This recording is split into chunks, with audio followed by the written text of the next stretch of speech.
వేదిక మీద ఉన్న పెద్దలందరికీ, సభికులకి నా నమస్కారం అండి. నా పేరు విజయేంద్ర ప్రసాద్. ఎన్నాళ్ళ నుంచో నా మనసులో గూడు కట్టుకున్నటువంటి ఒక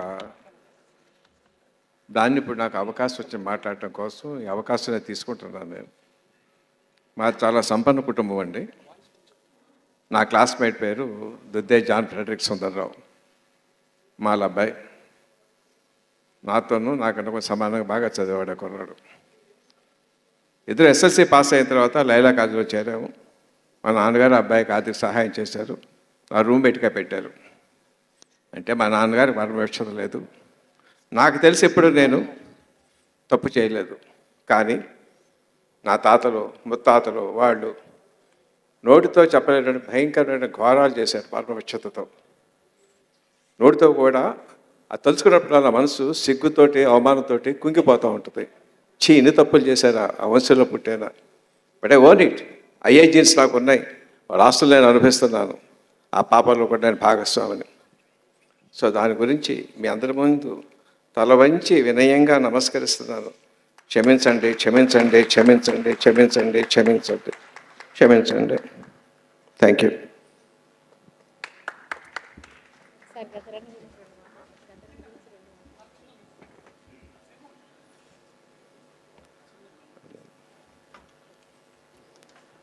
గదర్ గారి గురించి ఏం మాట్లాడాలి? పాట పాడాలి వారి గురించి.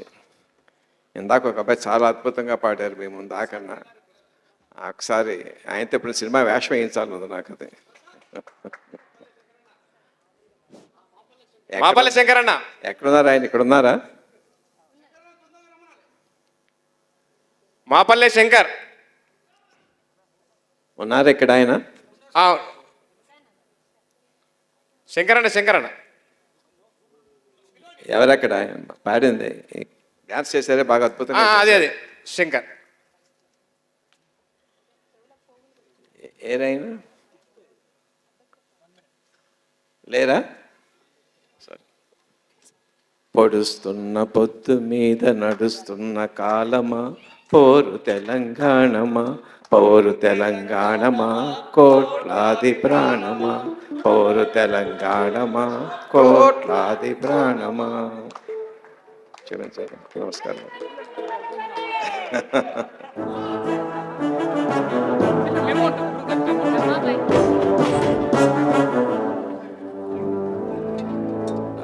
మాట్లాడచ్చు అండి. రమాబాయి గారి గురించి మాట్లాడమంటున్నారు. నా ఆఫీసులో ఒకే ఒక ఫోటో ఉందండి. అది అంబేద్కర్ గారిది.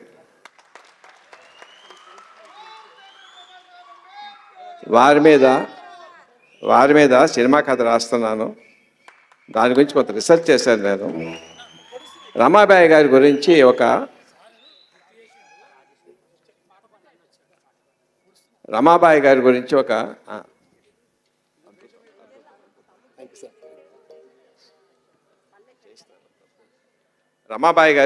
ఒక ఐతిహ్యం, ఒక ఫోక్లోర్ అంటారు కదండి, జరిగేదో తెలీదు చెప్పారు.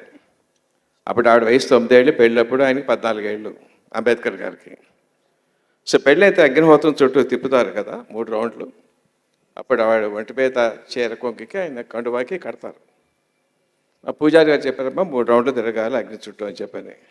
ఆవిడ ఏం చేసిందంట, ముగ్గురు పరిగెడతాం, ఎవరు ఫస్ట్ వస్తుందో చూద్దాం అని చెప్పి ఆయన తోసేసి 3 రౌండ్లు ఆవిడ పరిగెట్టేసి నేనే ఫస్ట్ అందంట ఆవిడ. జరిగేది లేదు నాకు తెలియదమ్మా, కానీ నాకు చాలా బాగుంది ఆ క్యారెక్టర్. ఆవిడ జీవితంలో చదువు కోసం ఎప్పుడు చదువు ఎక్కేది కాదు ఆవిడకి, అది కూడా నాకు నచ్చింది. ఆయన ఇంట్లో జ్యోతిబా ఫోలే ఫోటో, సాతిబా ఫోటో ఎదురున్నాయి. ఆయన చాలా కోపంగా ఉంది. ఆయన తన భార్యకి విద్య నేర్పుకుంటే నేను నేర్పుకోలేకపోతున్నాను అని చెప్పాను. అందులో ఒక ఇన్సిడెంట్. పొద్దున్నే బయట నుంచి వచ్చి మరాఠ పుస్తకం చదవటం వచ్చిందా? చదవలేదండి. తలనొప్పి వచ్చిందండి. టీ తాగపోయావా? టీ పొడి లేదండి. కొనుక్కోపోయావా? డబ్బులు లేవండి. అరువిస్తాడు కదా తీసుకుపోయావా? సంతకం పెట్టమన్నాడండి. సంతకం రాదు కదండి. చదువు ఎగ్గొట్టడానికి వీడి కథ అనమాట అండి అది. That's how that sweetness I wanted. ఆవిడ చనిపోయేటప్పుడు హాస్పిటల్ తీసుకెళ్తే మరణోపక్షతోటి ట్రీట్మెంట్ చేయడానికి అవకాశం ఉంటే అటు ఇటు పరిగెత్తించారు అంబేద్కర్ గారిని. అలసిపోయారు ఆయన. గ్లాస్ మంచిలు తాగండి అంతే. తాగారు. నాకు దాహం వేస్తుందో గ్లాస్ ఇవ్వండి అంది. ఇవ్వకపోతే ఈ నీళ్ళు కాదు, మా ఊళ్ళో పెద్దలు ఆ చెరువు నీళ్ళు కావాలంటే అక్కడికి వెళ్ళాడు ఆయన. దళితులు తాగే చెరువు నీళ్ళు ఒక ఎకరం, మురికిలు పెట్టి బైకులు పెట్టి ఉన్న నీళ్లు, దూరంగా 7 ఎకరాల చెరువు ఉంది, స్పష్టంగా స్వచ్ఛంగా ఉన్న నీళ్లు. అక్కడికి వెళ్ళి ముచ్చుకోకపోతే తెలిసివాడు పరిగెత్తుకొచ్చాడు, బావగారు ఎప్పుడు వచ్చారు అంటాను. ఏంటి నీళ్ళు కావాలంటే వాడి చేతులు చూపించిన 2 చేతులు లేవు వాడికి. దాంట్లో నీళ్ళు తీసుకుంటే చేతులు కట్ చేశారు. మీరైతే మా చేతులు కట్ చేస్తారు బావగారు. ఊరి పెద్దలను అడగాలి. ఆ ఊరి దేశముఖ్ పెద్ద ఇల్లు, అప్పటికే లాయర్ చేస్తున్నాడు, కారు ఉంది, సంపాదన ఉంది, సూట్లో వెళ్ళాడు. అక్కడ కాపలావాడు ఎవరు వచ్చారు, ఎందుకు వచ్చారయ్యా, దేశముఖ్ గారితో పని ఉంది. ఏం పని అయ్యా, చెరువులో నీళ్ళు కావాలి, గ్లాసు నీళ్ళు తీసు, పర్మిషన్ ఎందుకు అంటే క్షమించండి, ఇక్కడ ఐఎమ్ యూజింగ్ అన్పార్మెంటల్ వర్డ్ కథా సందర్భంగా. నేను దళితుడినాయా అన్నాడు. మహర్సాల ఒకసారి దిగిపోయింది. ఇలాగ వెళ్దామని తీ, ప్యాంట్ తీ, కోట్ తీ, చెప్పులు తీ.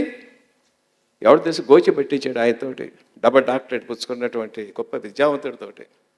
భార్యకి ఇచ్చిన మాట కోసం వెళ్తే వాడు, అందరూ నీళ్ళలో ఉన్నారు ఆయన, ఎండే రాతి మీద ఉన్నారు ఆయన. క్యా సాలా క్యా చాయ్ హై తుమ్కో, ఆ చెరువులో గ్లాస్ నీళ్ళు కావాలి. నైదైతే మహర్సాలకు నైదైతే, సార్ క్షమించండి, అన్పార్లమెంటరీ లాంగ్వేజ్ కథపరంగా మాట్లాడు తప్ప నా ఉద్దేశం అది కాదమ్మా. నైదైతే కానీ ఒకే ఒకసారి పోయి అంటరాందరం పట్టించుకోం. ఎప్పుడో తెలుసా, మీ ఆడవాడు మా పక్కలో పడుకున్నప్పుడు స్నానం చేస్తాం, పోయింది అనుకుంటాం. ఇక్కడ ఇంతమంది ఉన్నాం, మాలో ఎవరిలో నీ పనులు కానీ మీ ఆడ పనులు కానీ కనిపిస్తాయి చెప్పు, తీసుకెళ్ళచ్చు. భరిస్తున్నాడు ఆయన వారికి ఇచ్చిన మాట కోసం.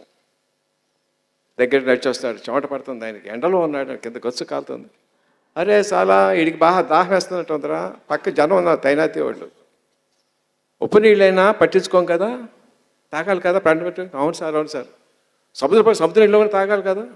అవును సార్, మరి సముద్రం లేదు కానీ అలాంటి నీళ్ళు ఉన్నాయని చెప్పి పంచి గ్లాస్ పెట్టి వచ్చిపోసాడు, మొహం మీద పోసాడు. పిలో భరించాడు. 2 రోజుల భార్య మనుషులు తాగలేదు, దీన్ని పట్టుకొస్తాడని చెప్పాను. వాడి చేతితో దిగాడు ఆయన. అర్థమైంది, రమా నన్ను చూస్తే కోపం వస్తుందా, బాధ వస్తుందా? లేదండి, మీలో పట్టుదల కనిపిస్తుంది. ఏదో రోజు మీరంటే ఒక దేశానికి తెలుస్తుంది, నాకు తెలుస్తుంది.